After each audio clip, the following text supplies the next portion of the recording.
Damos la bienvenida al doctor Nikolaos Kiridikis, biólogo, PhD en inmunología. Él es docente de la UDLA, Universidad de las Américas, en la capital de la República. Doctor Kiridikis, reiteramos la bienvenida para compartir su experiencia y su visión científica sobre el estado de situación de la pandemia en Ecuador. La pregunta que surge el día de hoy es si es que estamos todos los ecuatorianos, los trabajadores fundamentalmente que han recibido esta excitativa desde el Ministerio de Trabajo, a reintegrarnos físicamente a las distintas labores. Buenos días, muchas gracias por la invitación y un saludo a nuestra audiencia. Creo que la idea, o más bien la estrategia, debería ser el retorno para las personas ya inmunizadas, para las personas que hayan cumplido con el esquema completo, ¿no es cierto?, de las 2 dosis de las vacunas, y pues creo que estas personas deberían poder ingresar a sus labores. De ahí considero bastante adelantado, digamos, el regresar sin tener una protección, ¿no es cierto? No sé, si no me equivoco, el otro día escuché al ministerio el pronunciamiento que no se pueden obligar las personas no inmunizadas todavía, y pues concuerdo con eso, realmente así debería ser. De ahí, pues para las personas con una protección, digamos, completa por las vacunas, creo que el retorno paulatino debería ser, va a ser nuestra realidad, ¿no es cierto? Nuestra nueva realidad. Doctor, muy buenos días. Aquí surgen además otras inquietudes que tienen que ver no únicamente con que los funcionarios públicos cuenten con el plan de vacunas, es decir, con las 2 dosis en caso de que el tipo de vacuna sí lo requiera, o una sola dosis en caso de que así sea. También nos preocupa de alguna manera, o debe preocuparnos de alguna manera, la infraestructura, en este caso de los lugares a donde van a acudir los empleados. Por más que tengan la vacuna, esto les otorga o nos otorga cierta protección, pero debemos considerar además que dentro de las oficinas, de las fábricas, de las empresas, debe haber la ventilación necesaria, debe además facilitarse que no haya un hacinamiento, digamos así, dentro de las oficinas, sino el distanciamiento, aunque los funcionarios y los servidores tengan las 2 vacunas. Absolutamente, es muy correcto, es excelente punto. Realmente sabemos que pues no es que va a estar en un ambiente estéril, digamos, ¿no es cierto? El funcionario, eso aplica más para los funcionarios de los funcionarios públicos del sector público. Sabemos que van a tener contacto, ¿no es cierto? Pero probablemente contacto bastante cercano, ¿no es cierto? Íntimo con personas todavía no inmunizadas, con ciudadanos que tal vez querían hacer un trámite, ¿no es cierto? Entonces, claro, van a estar expuestos, ambas partes van a estar expuestas, y no solo eso, sabemos que las vacunas principalmente nos protegen de la enfermedad, del no desarrollar una enfermedad grave, pero sí podemos seguir siendo transmisores del virus. La persona, digo, inmunizada, la persona vacunada, podemos seguir entonces transmitir el virus. Entonces, estas personas van a regresar seguramente a sus casas.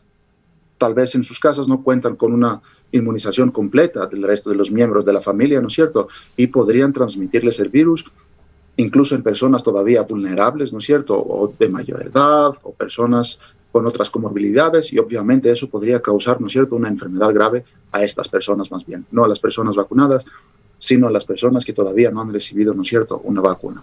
Entonces es muy importante respetar los aforos, poder contar con medidas de bioseguridad, que es muy importante, y obviamente me imagino que se van a emplear turnos que van a minimizar, ¿no es cierto?, la presencia la existencia de aglomeraciones y la presencia de varias personas en un entorno, en una oficina cerrada, ¿no es cierto?, que es lo más importante. La ventilación es fundamental, lo sabemos, la higiene es fundamental, entonces creo que eso pues se debería asegurar, garantizar antes del retorno de los funcionarios. ¿Cómo ve usted los procesos de vacunación? ¿Van a ser esta la solución definitiva para el mundo? Realmente día a día la comunidad científica internacional sigue aprendiendo sobre el caso de coronavirus que tantas interrogantes trae. El día de ayer presentábamos, y de una excelente fuente, el Washington Post, un reportaje sobre lo que sucedía, por ejemplo, en algunos países, unos de ellos pequeños que pueden ser considerados como una especie de laboratorio, las islas Seychelles o Bahrein, otros más grandes como Mongolia y Chile, que han utilizado vacunas chinas, particularmente Sinovac, para vacunar a su población. Han logrado vacunar en todos estos casos mencionados a más de un 50% de su población, me parece que en todos los casos, pero los rebrotes de la enfermedad siguen. Y hay una investigación más desde el punto de vista periodístico por el momento que científico sobre qué está pasando. A pesar de la alta vacunación, se han incrementado y muy significativamente los contagios en estas comunidades y países mencionados, en contraste en los Estados Unidos, en donde se ha utilizado sobre todo Moderna, Pfizer, Johnson & Johnson, otras tecnologías. La reducción de contagios se ha dado en un 94%. ¿Qué nos puede decir usted con respecto al comportamiento, a estos resultados que se van viendo con el uso masivo de vacunas en distintas partes del mundo?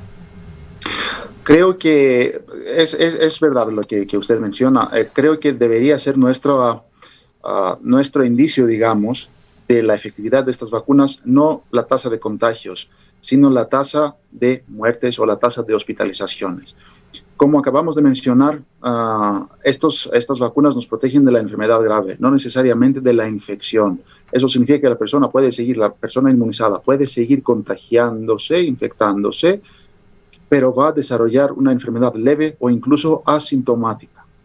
¿De acuerdo? Puede seguir siendo transmisor, eso lo sabemos, tal vez a menor grado que sin la vacunación, no tal vez, seguramente, pero hasta qué grado eso no lo sabemos, pero la persona puede seguir contagiando, ¿no es cierto? Y transmitiendo el virus a demás personas. Entonces, aquí tenemos algo que pasó, por ejemplo, en Chile, que es un ejemplo más cercano, digamos, de esta región, y pues sabemos un poquito más sobre las características de estos rebrotes. Lamentablemente, la vacunación masiva en este sentido conlleva un cambio de conducta y una falsa sensación de completa protección. Es decir, personas inmunizadas a veces de manera extremadamente errónea y peligrosa, tanto para ellos como para sus familiares y para su ambiente, quitan la mascarilla, por ejemplo.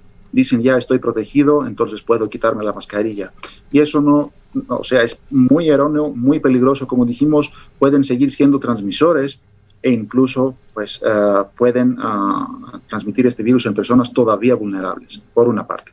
Por otra parte, la tasa de 50%, le cuento que es relativamente baja para alcanzar, obviamente es una tasa de vacunación extremadamente alta, en unos pocos meses que llevamos que contamos con estas terapias preventivas, ¿no es cierto?, con las vacunas, pero por otra parte es muy baja para alcanzar la famosa inmunidad de rebaño.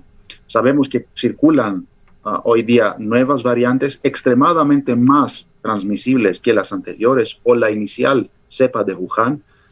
La variante Delta es alrededor de 100% más transmisible que la cepa inicial de Wuhan. ¿De acuerdo? Entonces tenemos la circulación de estas nuevas variantes que por su alta transmisibilidad pueden llegar muy rápidamente, pueden transmitirse muy rápidamente e incluso en personas vacunadas. Como dijimos, no los van a mandar a la UCI, no los van a provocar una enfermedad grave, pero sí pueden seguir transmitiéndose, por una parte. Y por otra parte, como dijimos, necesitamos eso significa una alta tasa de vacunación para poder llegar, altos porcentajes de vacunación para poder llegar en una inmunidad, digamos, comunitaria, protectora, ¿no es cierto?, la famosa inmunidad de rebaño.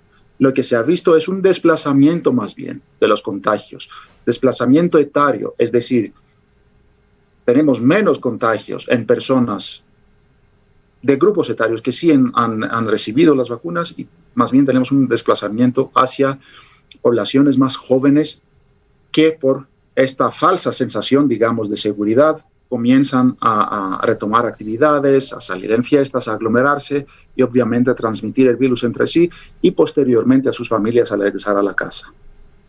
¿Cómo mira usted el avance del programa de vacunación del gobierno 900, que aspira a vacunar en no más de 2 meses, aproximadamente 2 meses y días, pues era 100 días en total, a un 90% de la población ecuatoriana.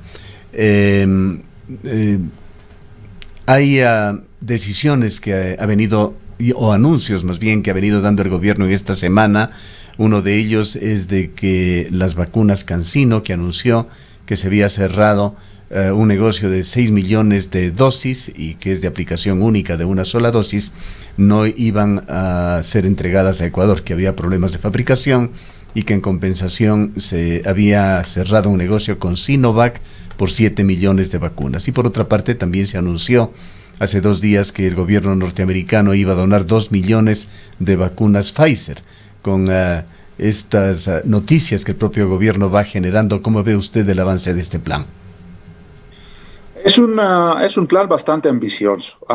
Es un plan que supone una vacunación de tal vez 100,000 personas diariamente o algo así. O sea, es algo bastante ambicioso. Lo que además preocupa es el ausentismo que se ha reportado, ¿no es cierto?, en varias regiones o en varias ciudades o en varias provincias. Uh-huh. Eso preocupa y pues eso no depende del gobierno necesariamente. Se ha generado esta falsa sensación que como avanza el plan, como hemos vacunado un buen porcentaje de personas mayores de edad, ya el resto estamos protegidos más o menos por nuestra edad, por nuestra juventud, y no es así lamentablemente, pero se ha generado esta falsa sensación. Sin embargo, el plan sí, definitivamente es muy ambicioso, se ha agilizado bastante el proceso de vacunación, pero si realmente vamos a poder cumplir con este número, que es un número tremendo, ¿no es cierto?, de personas vacunadas en tan poco tiempo, eso no lo conozco. Seguramente también se han agilizado negocios y pues el cerrar negocios con diferentes empresas farmacéuticas. Eso es bastante alentador, pero realmente hemos tardado en eso. No hablo de este gobierno, pues hemos tardado en cerrar estas negociaciones y en suministrar estas vacunas. Eso es algo que otros países lo han hecho con mucho más éxito que sus gobiernos mucho más antes. A lo largo de esta pandemia, pues iban cerrando negocios. Pero en todo caso, es un plan ambicioso, dijimos. Tenemos una alta tasa de vacunación, un alto ritmo, digamos, de vacunación estos últimos meses. Deberíamos seguir así y si es posible fortalecerlo, pero para ello debería comunicarse mejor el riesgo que conlleva esta enfermedad para la ciudadanía, porque como dijimos, el ausentismo preocupa, y eso en vista de las nuevas variantes que circulan o van a entrar seguramente en los próximos días, semanas. ¿Qué estrategias piensa usted deberían utilizarse en Ecuador para vencer esa resistencia de un sector de la población a vacunarse? Sí, quisiera yo sumar algo adicional. Hay una investigación de un grupo de académicos de la Universidad de Cuenca, de la Facultad de Ciencias Médicas, respecto de las razones por las cuales los ciudadanos no quieren acceder a la vacuna. Una de ellas son los temores. Hay gente que tiene más temor de la vacuna que de la misma enfermedad. Otra tiene que ver con los efectos secundarios y otra tiene que ver en alguna medida con el desconocimiento. Quizás por ahí podrían ir las estrategias que debería aplicar el gobierno, y quizás ante este ausentismo, se habla de alrededor de un 30% de ausentismo, debería el gobierno ampliar los rangos de edad autorizados para la vacuna, porque hay gente más joven que está buscando vacunarse, pero por las limitaciones no puede hacerlo. Sí, exactamente, estoy totalmente de acuerdo con usted. Estos son las razones principales por las cuales las personas tienen un negacionismo, tienen una desconfianza, digamos. Lamentablemente, tuvimos una infodemia, no solo una pandemia, eso lo sabemos, este último año y medio, ¿no es cierto? Han circulado cosas tremendas en redes sociales, en chats de WhatsApp. Yo he recibido varios mensajes que hablan de cosas que no tienen ninguna base científica. Hasta vimos este famoso, me van a poner la vacuna y pues va a funcionar como imán y se van a pegar los cuchillos y no sé, las cucharas en mi brazo y no sé qué. Lamentablemente hemos hecho caso mucho más en cosas sin ningún fundamento, sin ninguna base científica, sin ninguna evidencia, de varias teorías de conspiración, y no hemos hecho, no hemos visto, no hemos revisado y no hacemos caso al conocimiento científico, a la evidencia científica que sale a lo día a día. Por ejemplo, ¿cuánta gente conoce que los efectos adversos de las vacunas, bueno, se dan cualquier tipo de efecto adverso? No hablo de los que aparecen los primeros días, pero los efectos adversos generalmente de las vacunas en la historia de vacunación, que lleva más de 200 años. ¿Cuántas personas conocen que realmente estos se dan entre la segunda y la 8ª semana después de la vacunación? Hay gente que piensa que después de 3 años, después de 1 año, después de 4 años, después de 5 años, va a pasar algo porque nos pusimos una vacuna de ARN mensajero, y no va a vacunarse por eso.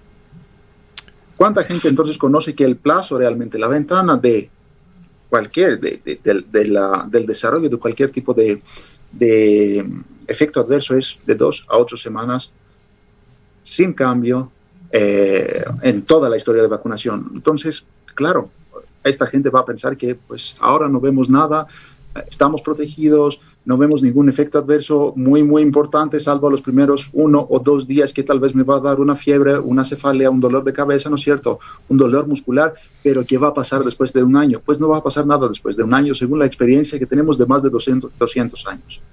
Pero varias gente no lo conoce. Hace caso en estos mensajes que circulan, en estos mensajes de voz sobre todo, que circulan en estas redes sociales, que hablan de cosas basadas en absolutamente nada, ¿no es cierto? Y lamentablemente se genera esta desconfianza a la ciudadanía, y la ciudadanía no acude para vacunarse, y pues lamentablemente un porcentaje de ellos va a desarrollar una enfermedad grave, y pues puede llegar a la UCI, puede llegar incluso a un desenlace bastante grave, ¿no? Terminemos, doctor Kiridikis, con sus recomendaciones para la población en general. Las recomendaciones son las siguientes. Tenemos ahora las herramientas para poder prevenir enfermedad grave. Muy importante. Hemos lamentado la pérdida de decenas de miles de personas en el país, a nivel mundial, de millones de personas, mucho más. Entonces, tenemos en este momento las herramientas. Hagamos uso de estas herramientas. Son bastante seguras, conocemos que nos protegen de la enfermedad grave. Tendremos seguramente, como les dije previamente, el ingreso de nuevas variantes bastante transmisibles en el país. Deberíamos entonces, creo yo, hacer uso de estas vacunas tras revisar su seguridad. La sabemos, su seguridad está publicada, su seguridad. Entonces, por favor, hagamos caso a la evidencia científica, no a lo que un panita nos dijo ahí en confianza, ¿no es cierto? Por una parte, y por otra parte debemos seguir cuidándonos, debemos estar apegados religiosamente a las medidas de seguridad. No podemos quitar la mascarilla incluso a los vacunados. Deberíamos seguir con la higiene, lavado de manos, distanciamiento físico, y cualquier tipo de retorno, sea esto en escuela, sea esto en labores de lo día al día, debería ser respetando medidas de bioseguridad y garantizando, ¿no es cierto?, la salud de las personas que van a retomar estas actividades. Bien. Le agradecemos mucho por habernos acompañado. Han escuchado al doctor Nicolás Kiridikis. Él es biólogo, PhD, trabaja en la Universidad de las Américas en la capital de la República.